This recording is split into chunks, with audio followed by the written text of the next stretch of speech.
देखु आमर ढेंकानाल जो रावण पोड़ी कार्यक्रम हो 25 वर्ष हो गला ये सबुठू निरा अन्य जेकोसी जगार रावण पोड़ी होते डिसिप्लिन मेंटेन होनी तापर ढेंकानाल रे जो प्रकार विकासमूलक काम मुझे आगे चली ये बंद हम ना बहुत विकासमूलक काम आगू को हम ढेंकानाल अग्रगति हम ढेंकानाल जिते प्रतिश्रुति आम देलु आम पार्टी सबू गोटी गोटी की प्रतिश्रुति आम पालन कर चलीचु आज गोटे खुशी मुहूर्त समस्त को बहुत बहुत शुभेच्छा बहुत संख्यार वर्षा सत्य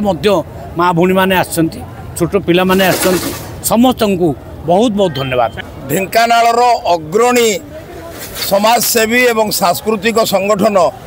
प्रयास सर्वप्रथम जिले में रावण पोड़ी उत्सव आरंभ करथिला 1999 मसीह ये कार्यक्रम आरंभ होता एवं मोर सौभाग्य आज मुख्य अतिथि माननीय मंत्री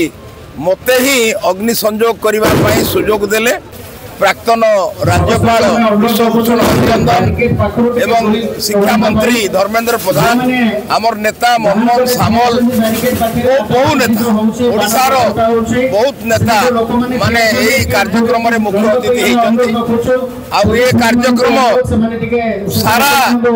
राज्य रे प्रयास अनुष्ठान रो ये कार्यक्रम सारा राज्य रे वर्तमान बहुत चर्चित।